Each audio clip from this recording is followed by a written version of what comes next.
que encontrasse a luz, depois de andar e andar procurando o caminho, como alguém que enfim já pudesse ouvir respostas que trazem consolo e sentido ao destino. Eu encontrei tuas páginas e sequei minhas lágrimas, percebi que a dor da semente é o parto da vida.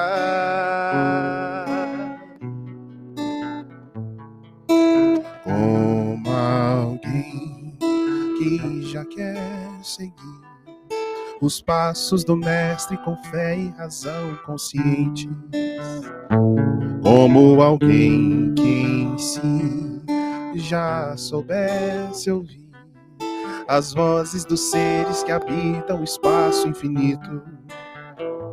Eu encontrei tuas páginas e sequei minhas lágrimas, percebi que a dor da semente é o parto da vida.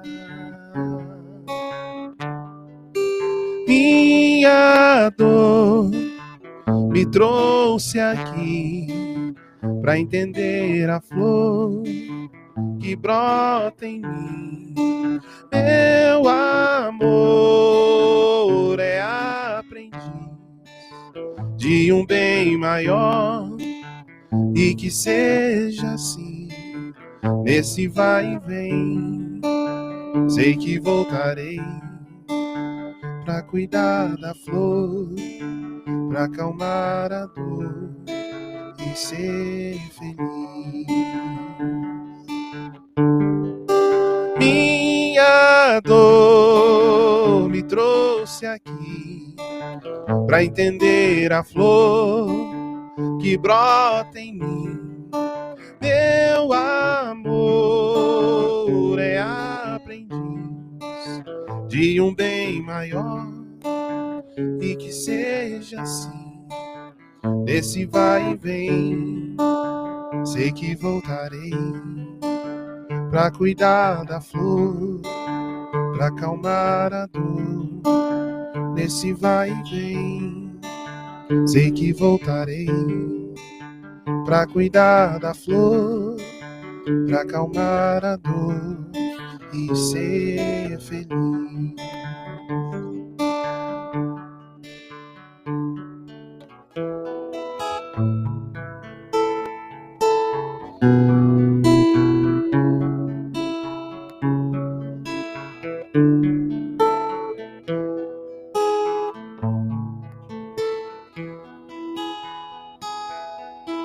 Pai nosso que estás nos céus, santificado seja o teu nome, e venha a nós o teu reino, e seja feita a sua vontade.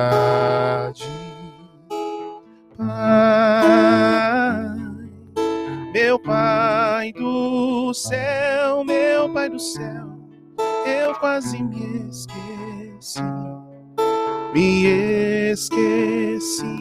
que o teu amor vela por mim, e seja feito assim o alimento desse dia. Dai-nos agora e sempre, e perdoai nossas ofensas de um modo maior com que perdoamos. Pai, meu Pai do céu, meu Pai do céu, eu quase me esqueci que o teu amor vela por mim, e seja feito assim Pai, meu Pai do céu, meu Pai do céu, eu quase me esqueci que o teu amor vela por mim, e seja feito assim. E não vos deixeis cair em tentação, mas livrai-nos de todo mal.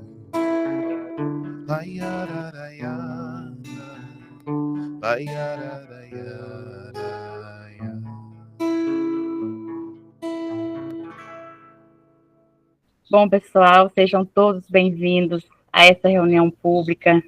É tão bom, né, a gente estar no nosso aconchego, na nossa casa, no nosso lar, e poder, né, ouvir a palavra de Deus, ouvir uma palestra, que com certeza o palestrante de hoje, o nosso amigo Dário, preparou com muito carinho para todos nós. Eu me chamo Joana Dark, estou na condução do trabalho de hoje aqui com vocês. Já quero agradecer nosso amigo Henrique pelas belas canções.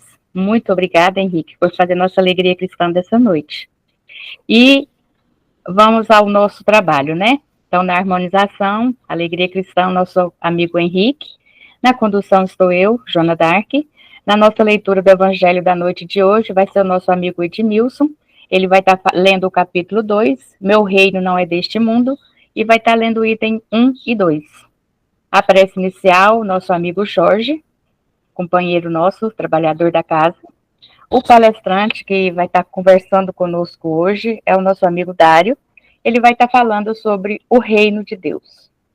E para o passe, a fluidificação das águas e a prece final, a nossa amiga, nossa companheira Rosa.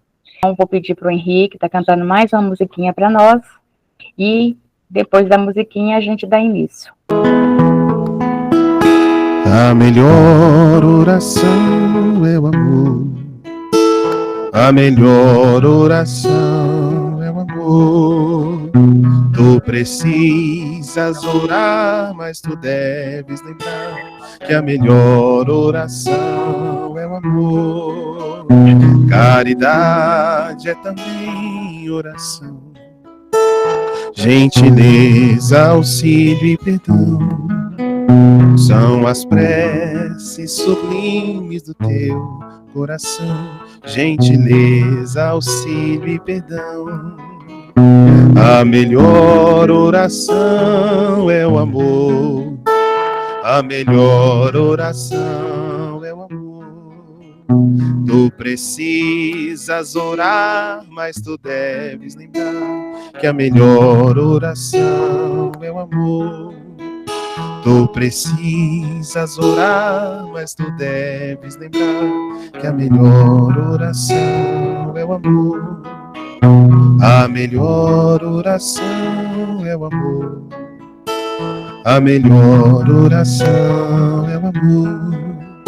A melhor oração é o amor. A melhor oração é o amor. Evangelho segundo o Espiritismo, capítulo 2. Meu reino não é deste mundo. A vida futura, a realeza de Jesus, o ponto de vista, instruções dos Espíritos e uma realeza terrestre. Pilatos, tornando a entrar, pois, no pretório, e tendo feito vir Jesus, lhes disse: Sois o rei dos judeus? Respondeu-lhe Jesus: O meu reino não é deste mundo. Se meu reino fosse deste mundo, minha gente teria combatido para que eu não caísse nas mãos dos judeus. Porém, meu reino não é deste mundo. Então Pilatos disse-lhe: Sois, pois, rei? Jesus o replicou: Vós os disseste. Eu sou rei. Eu não nasci e não vim a esse mundo a não ser para dar testemunho da verdade. Qualquer um a quem pertença a verdade, escuta a minha voz. São João, capítulo 18, versículos 33, 36 e 37. vida futura. Por essas palavras, Jesus faz uma referência clara à vida futura que ele apresenta em todas as suas circunstâncias. O fim para o qual caminha toda a humanidade e que deve ser o objeto das grandes preocupações do homem na Terra. Todas as suas máximas estão relacionadas com esse grande princípio. Sem a vida futura, realmente, a maior parte de seus preceitos de moral não teria nenhuma razão de ser. Por isso, aqueles que não creem na vida futura, sabendo que ele apenas fala da vida presente, não os compreendem ou os consideram infantis. Esse dogma pode ser considerado, pois, como o ponto essencial do ensinamento do Cristo. Eis porque está colocado como uma dos primeiros dessa obra, já que deve ser o objeto e o objetivo de todos os homens.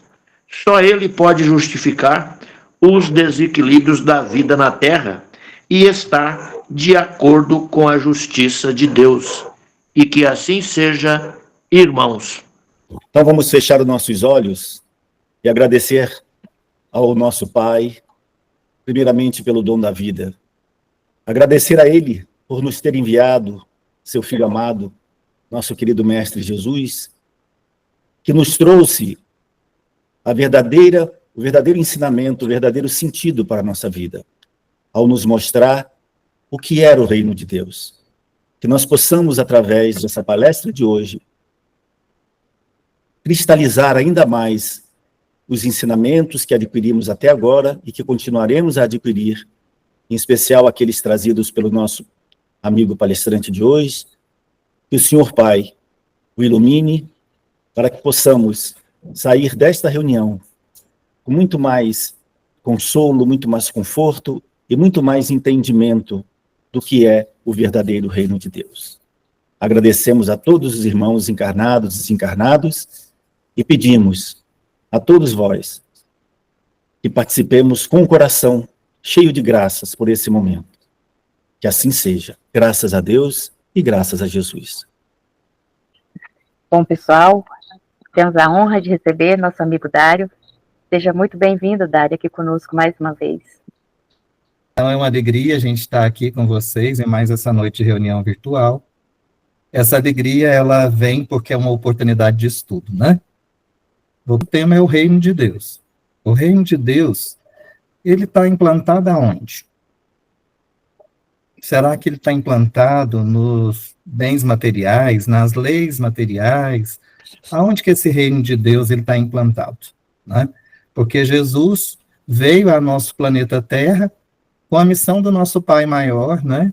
Do nosso Criador, para então implantar esse reino do Pai nos nossos corações. Então, esse reino de Deus, a gente fala durante toda essa palestra, que é voltado para o nosso sentimento, para o nosso coração. Né? Então, é dessa forma que a gente vai tratar. A gente pegou pelo livro do nosso irmão Humberto, Haroldo Dias, quer dizer, né?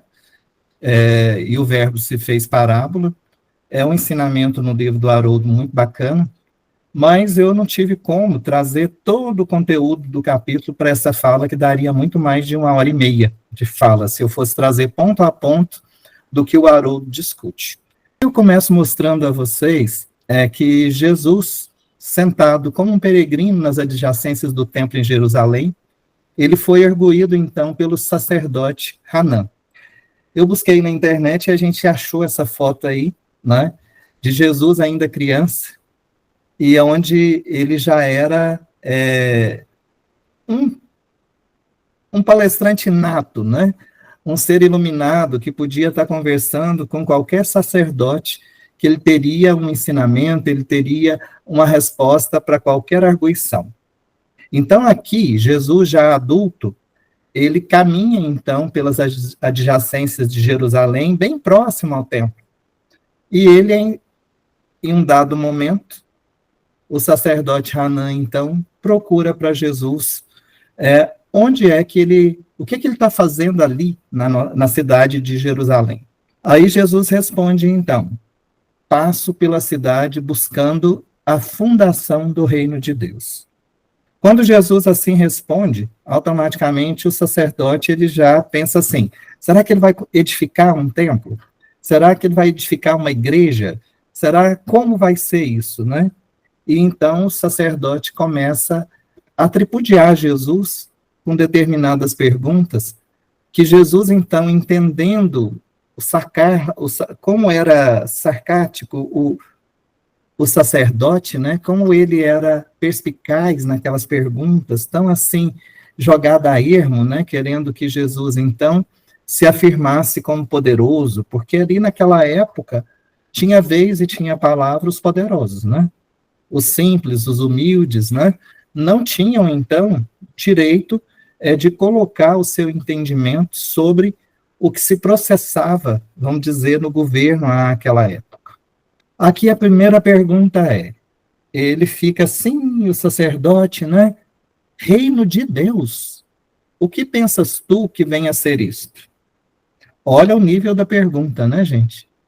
Jesus, então, ele fala, esse reino é a obra divina no coração dos homens. Aqui, antes de irmos à frente, é uma reflexão para nós, né?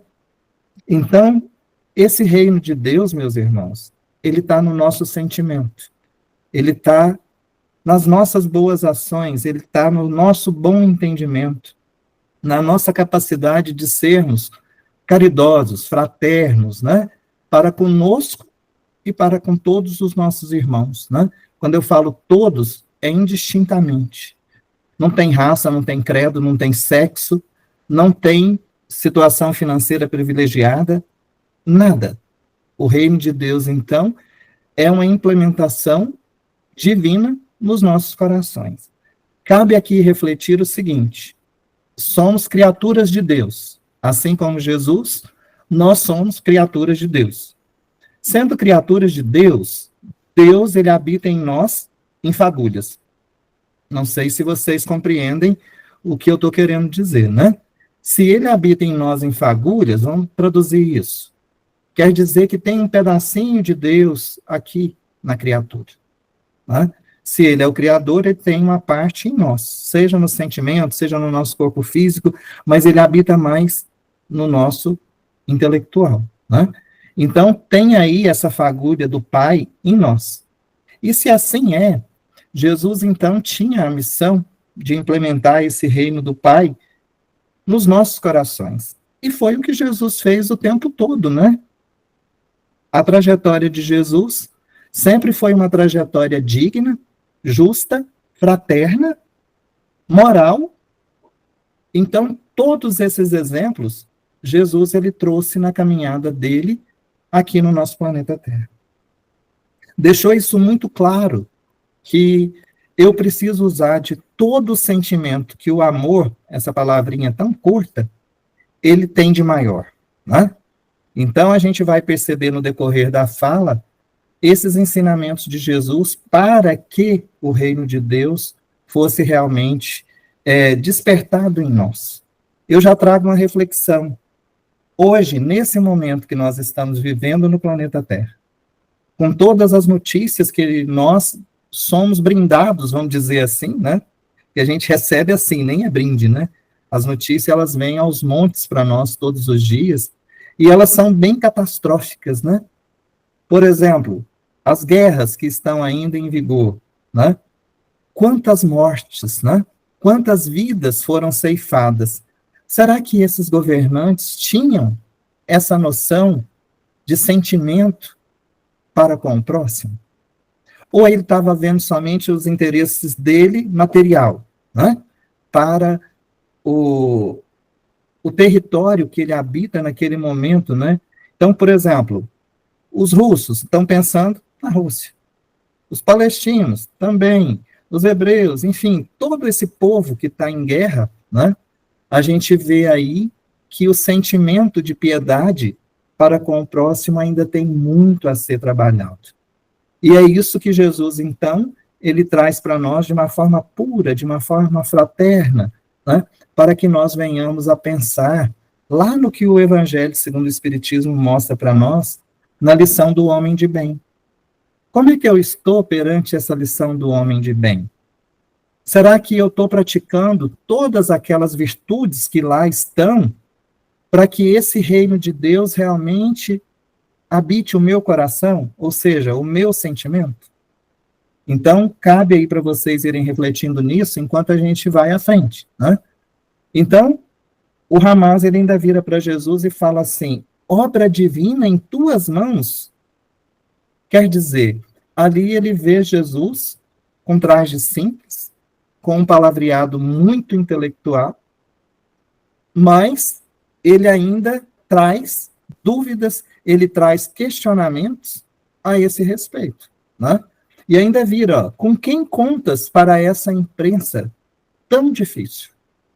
Quer dizer, se Jesus não contava com eles, os sacerdotes, os governadores, enfim, os poderosos daquela época, dificilmente, então, no entendimento de Hanás, ele conseguiria êxito.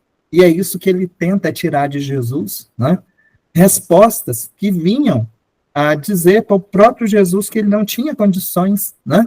Que ele não tinha amizade suficiente, que ele não tinha um círculo de convivência suficiente, ele não gozava de prestígios dos poderosos da época. E aqui, olha, Jesus responde então, ó, meus companheiros virão de todos os lugares. Quando Jesus fala assim, ele quis dizer para ele que os companheiros para a implementação do reino de Deus em nós, eles viriam de toda parte, né? Todo filho de Deus tem essa oportunidade.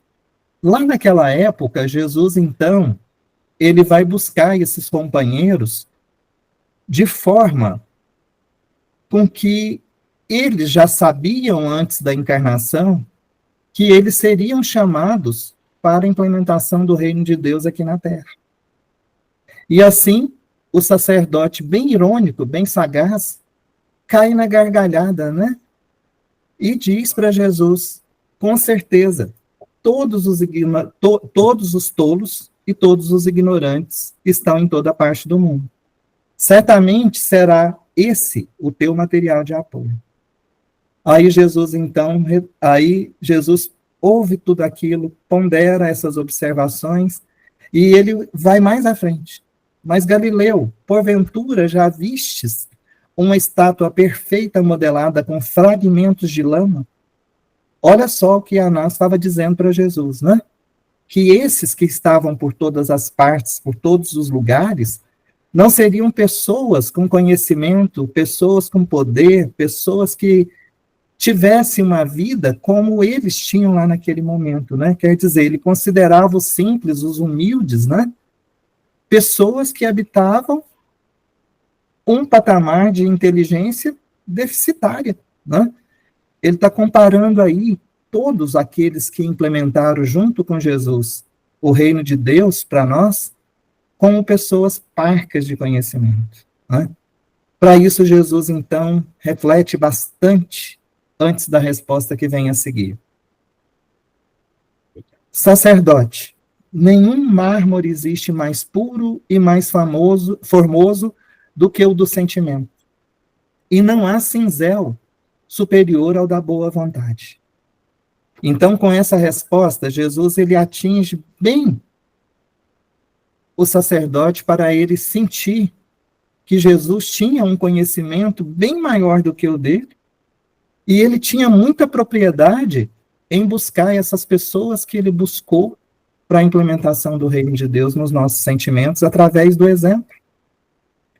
E vai mais à frente, ó. O sacerdote, então, impressionado com essa resposta de Jesus, porque foi muito sábia, ele começa interrogando ainda. Conhece Roma ou Atenas? Jesus responde com propriedade. Eu conheço a verdade. Ou seja, não importa o que Roma dizia na época, não importa o que Atenas dizia na época, porque isso era proferido por irmãos nossos que ainda não tinham alicerçado no seu íntimo o sentimento do amor. Então, Jesus, com essa resposta, que ele conhece a verdade, mais uma vez, ele causa, então, no sacerdote, um certo tipo de incomodação, né? E ele continua a questionar Jesus, ó. Por acaso conhece os códigos imperiais ou as regras do templo de Jerusalém? Jesus novamente para, reflete e diz o seguinte: eu sei qual a vontade do meu Pai a meu respeito. Ou seja, Jesus conhecia o porquê dele estar conosco, da necessidade dele caminhar e exemplificar, de trazer para nós a reflexão de que nós precisávamos estar em contato com o Pai 24 horas por dia. E assim, quando Jesus assim responde para ele, quer dizer, eu não estou aqui por conta do que diz os governantes aqui. Eu estou aqui e eu sei qual é a vontade do meu Criador, né? O que eu vim fazer aqui? Ele sabia plenamente o que ele queria trazer para nós de ensinamento, para que esse reino de Deus fosse realmente levado a sério por todos nós. Aí Jesus, mais uma vez, responde com muita prudência, né? Sacerdote, nenhum mármore existe mais puro e mais formoso do que o do sentimento. E não há cinzel superior ao da boa vontade. Então, meus irmãos, não há nada mais puro do que as nossas ações no bem. As ações que fazem com que nós sejamos importantes uns nas vidas dos outros. Que a minha presença, ela faz com que o outro se sinta bem, se sinta amparado, se sinta confortado, se sinta digno, né? E não o contrário. Quer dizer, o amor que eu sinto, ele faz diferença na vida de A, de B e de C. Porque quando eu atuo com amor, quer dizer, o que eu desejo verdadeiramente para mim, eu desejo para o meu irmão. Eu desejo para o meu semelhante. E as nuances do reino de Deus, ela passa por aí, né? Por que eu vou desejar tudo para mim, né? Agir com egoísmo? O reino do Pai, o reino dos céus, ele não cabe isso. Porque o Pai é por nós 24 horas por dia. Assim como Jesus, assim como a espiritualidade superior. E muitas vezes, porque ainda habitamos um planeta de expiações e provas, onde nós somos tentados 24 horas por dia, nós às vezes fraquejamos. Nós ainda não estamos preparados, né, para ser tentados. Porque enquanto eu não considerar o momento correto de atuação minha, eu não vou estar fazendo essa vontade. Por exemplo, eu preciso ser consciente que o meu direito inicia quando o seu termina, e vice-versa. Porque senão não há respeito, senão não há amor, senão não há fraternidade. Eu preciso entender que o plantio é livre, mas a colheita é obrigatória. Então, se eu entender isso, eu vou compreender o quê? Que eu sou responsável por tudo aquilo que eu cativo. É essa a semeadura correta, né? Se eu planto amor, eu recebo amor. Se eu planto a dor, eu vou receber em troca a dor, porque é um canal de ação e reação. E eu só vou conseguir viver em harmonia, em paz, e usando todo esse sentimento quando eu aprender essas duas frases que a gente colocou, né? Meu direito começa quando o seu termina. O plantio é livre, a colheita é obrigatória. Então, por exemplo, tudo começa e termina em mim. A alegria, a tristeza, a saúde, a doença. Nós é que buscamos. Porque se nós refletíssemos direito, nós chegaríamos na idade mais madura, vamos dizer assim, né? Como eu, que passo dos 62 anos, estou chegando lá neles. Mas hoje eu tenho resquício no meu corpo físico. Por quê? Eu não cuidei desde criança. Muitas vezes eu alimentei de forma indevida. Muitas vezes eu utilizei de vícios. Muitas vezes eu usei de ressentimento. E o meu corpo físico sentiu tudo isso, assim como o meu espiritual. Então, se eu tenho livre-arbítrio, se sou eu que decido o que eu quero para a minha vida, Deus permite para nós decidirmos tudo.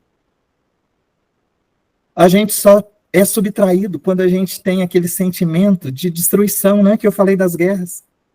Jesus está tocando nos corações de quem pensa assim, e ele não desiste de incentivar que ele pratique o bem, que ele pratique o amor.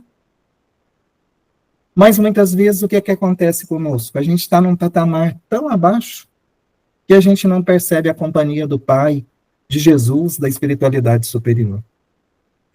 E assim aconteceu com o decorrer da implantação desse reino de Deus. Então Jesus, ele, ao passar pelas circunvizinhanças, né? Desculpa a palavra aí, eu engasguei. Ele passa então às margens dos lagos de Cafarnaum, e logo em primeiro momento ele faz a primeira aquisição, né? Simão Pedro e André. Foram os dois primeiros irmãos que Jesus então começa a trazer para junto dele, e que mais à frente são chamados de apóstolos, né? Então, Simão Pedro e André, eles trabalhavam no local como pescadores. Jesus, então, faz um convite a eles que, ao invés de pescadores, ali, de peixes, eles passassem a segui-lo para eles serem pescadores de homens. Ou seja, de transformadores de sentimentos. E assim, todos que Jesus convidou para o seu apostolado, já tinha em si o chamamento que eu referi lá atrás. E aí Simão e André automaticamente respondem que sim ao mestre. E eles abandonariam tudo e seguiriam o mestre. Aqui eu trouxe todos eles nessa figura exposta, né? E Jesus, então, a partir daí, ele está dando o pontapé inicial dessa implementação do reino de Deus aqui. E como é que Jesus fez isso? Foi da noite para o dia que ele repassou todos os ensinamentos aos apóstolos? Não. Conta Haroldo que foram 3 anos de ensinamentos, de convivência com todos, né? Que Jesus, então, repassa todo o ensinamento. Mas nós sabemos que essa história tem um afunilamento que nos dói ao ver o que aconteceu, né? A gente vê que nessa história, nem os seus discípulos, no momento apropriado de reafirmação desse reino, desse conhecimento desse mestre amoroso, tiveram dúvidas. Então aqui, ó, referendo àquilo que eu disse, 3 anos então, que Jesus educou os apóstolos, e Jesus, então, fazia como modelar, né? Aquela estátua de mármore. Ele modelou o sentimento de todos eles. Simão, quando Jesus foi levado a julgamento pela traição, o que Simão faz? Ele retira a espada, né? E Jesus, ali naquele momento, dá mais um ensinamento a ele, quando ele pede para que ele embainhasse novamente a espada. Porque o que devia falar ali era o amor, o que devia falar ali era todos os ensinamentos que foram repassados para eles durante todo esse tempo. E assim, Jesus, então, pôde seguir aquele caminho, mas ele ainda tinha alertado a Simão Pedro que naquele dia, naquela noite, até o fim, ele trairia Jesus. Trairia não. Ele iria dizer o contrário, né? Porque ele foi visto por pessoas que transitavam ali naquele trajeto. Você não é o apóstolo que seguia ele, né? E o que Pedro fez? Não. Quer dizer, negou. Mas isso aí foi por quê? A sabedoria de Pedro e já o conhecimento de tudo Se ele falasse que conhecia, o que ia acontecer? Ele ia ser aprisionado também, ele também ia para um lugar e ele não conseguiria trazer para os homens os ensinamentos que Jesus esperava. E a gente sabe na história que os apóstolos, então, todos trouxeram ensinamentos valiosos para a humanidade. Até Judas, né? Que a gente, muitas vezes, joga pedra, né?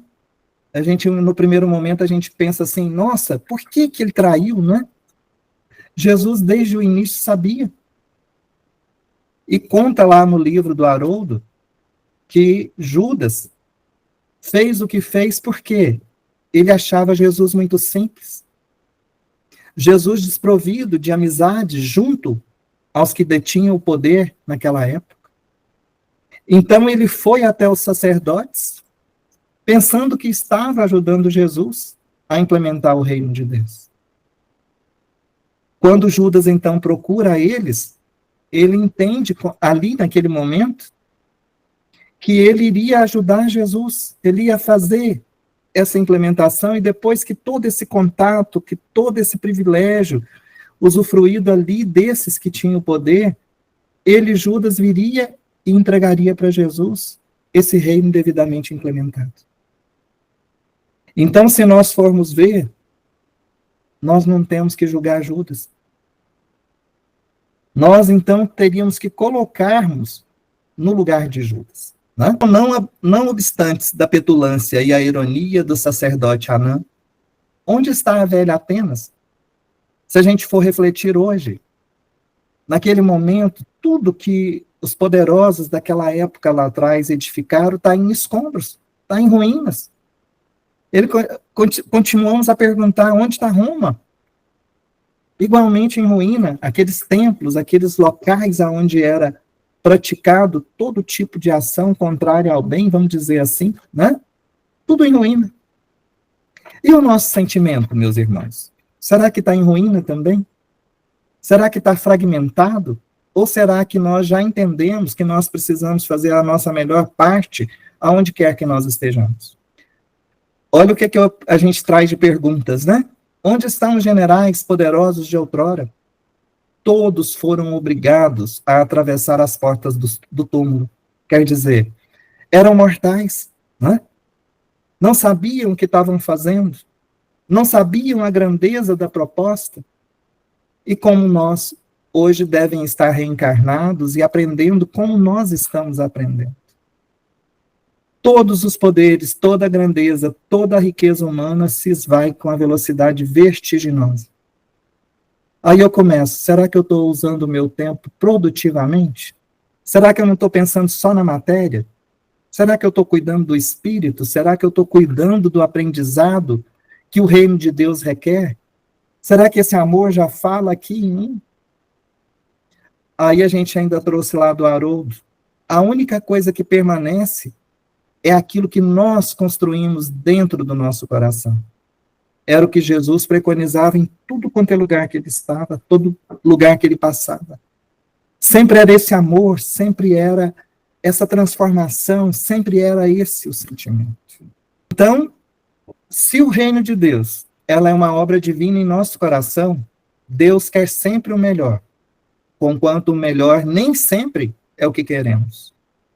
Porque muitas vezes eu quero muita coisa para mim, mas será que eu sou digno? Será que eu tenho ações no bem para que eu tenha merecimento? Ou será que aquilo que eu quero vai me favorecer a crescer, a evoluir espiritualmente? Então, caso sempre quiséssemos o melhor em nossa jornada evolutiva, nenhum de nós, então, enfrentaria expiações e dores. Igual quando eu falei o exemplo do nosso corpo, né? Se a gente tivesse cuidado lá na infância, na juventude, né, na mocidade, será que hoje nós teríamos tantas dores? Será que nós estaríamos vivendo da forma que nós estamos vivendo hoje?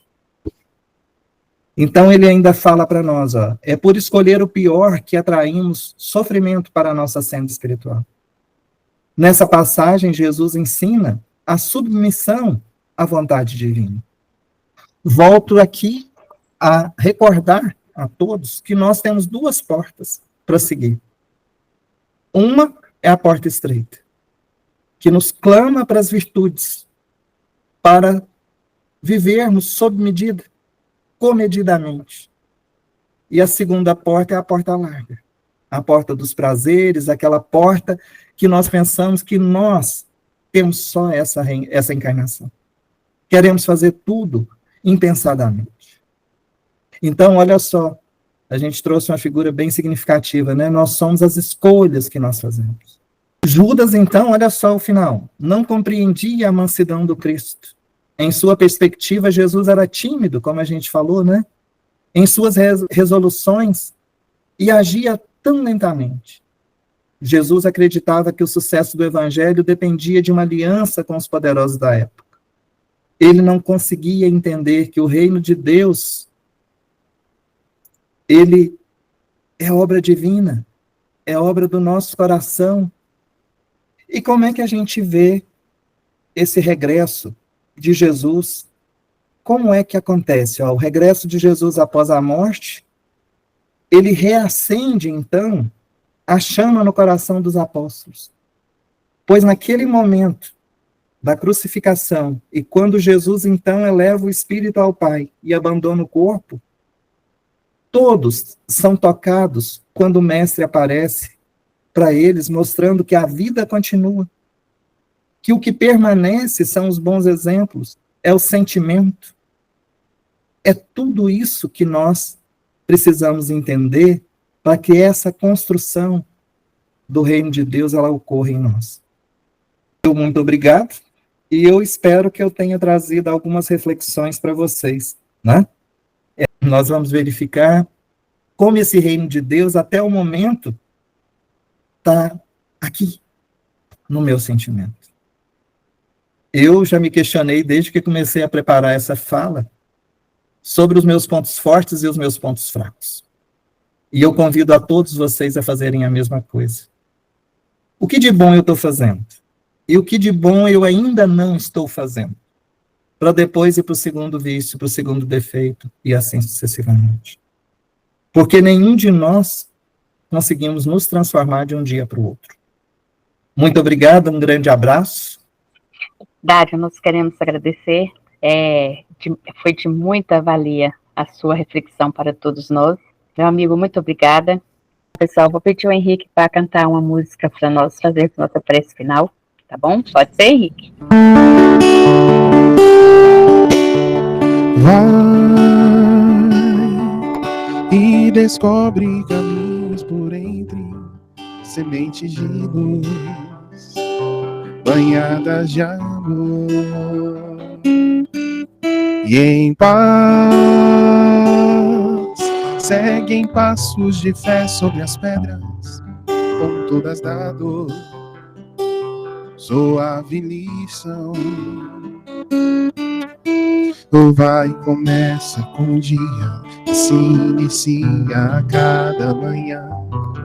Vai em busca da luta mais justa, sentir-se capaz de seguir. Não há como falar de coragem sem se aceitar a existência do medo. Vai que a vida não surgiu para ser um eterno segredo de Deus. Mas quando a noite vier e o cansaço selar teu futuro, descansa em paz. E assim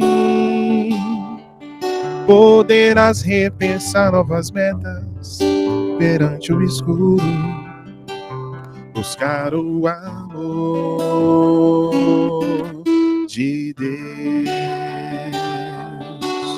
O mesmo com medo, acredite em ti mesmo e descobrirás que és capaz de mudar como o mundo, de crescer com o rumo, de iluminar a própria paz que confia no poder do tempo, que espera o devido momento em que dirá: sou mais eu do que as ondas de medo que abalam o coração. Sou mais Deus do que as ondas de medo que abalam o coração. Sou mais Deus do que as ondas de medo que abalam o coração. Sou mais Deus. Sou mais Deus. Sou mais Deus.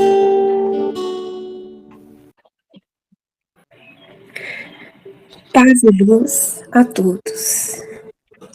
Fechamos nossos olhos e vamos respirar lento e profundamente. Abrir os nossos olhos espirituais. Imaginar um mar calmo, onde suas águas são iluminadas pela luz do luar. Vamos nos deixar embalar pela beleza sublime deste cenário. A lua refletindo intensamente nas águas azuis e calma do mar. E lá estamos nós, em um barco, confiantes no amor de Jesus, que surge com seu olhar sereno e amoroso. Mestre Jesus, irmão querido de todas as horas, estamos aqui rogando as tuas bênçãos para toda a humanidade. Tua luz possa adentrar em cada ambiente, energizando, equilibrando e transformando cada um de nós em obras-primas de caridade e amor. Senhor Jesus, como filhos de Deus, recebemos a luz que nesse momento desce sobre nós e sentimos o passe que está sendo ministrado por suas mãos, Senhor, que vai fazendo toda a limpeza em nossos corpos físicos e espirituais. Vai tirando as energias negativas e espalhando nas águas do Mar Azul. E assim, vamos sendo transformados, renovados em nossos sentimentos e pensamentos. E por amor e bondade, Jesus se dirige às águas para fluidificar e com seu magnetismo transforma todas as águas, das caixas d'água, garrafas, filtros, em remédios curadouros para todos nós. Senhor Jesus, que sois bondade infinita, agradecidos, juntamo-nos numa voz de louvor. Sois a luz dos nossos caminhos, o amparo, o remédio das nossas dores. Graças vos rendemos, hoje e sempre, e que assim seja.